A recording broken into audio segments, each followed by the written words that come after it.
Hey everyone, in this video I'm going to walk you through how to enable autoplay videos on Facebook. So first thing is open up your Facebook app, which I have done here.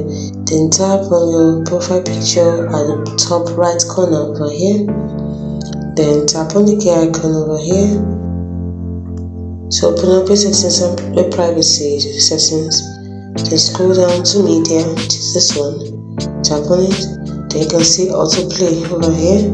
Now right now it is on never, so it's deactivated, so you can only activate it actually by choosing one of these two options here. You can choose on mobile data and Wi-Fi, which means autoplay even if you're using mobile data and you're using Wi-Fi, or you're using Wi-Fi. You can tap on Wi-Fi only, or you can even use both options. I don't think you can use both options. So once you're through, choosing the one you prefer, that's it. Now when you open up your Facebook and tap on videos, they will autoplay, whether you're using mobile data or Wi-Fi. Hope you found this video helpful on how to enable autoplay videos on Facebook. Thanks for watching.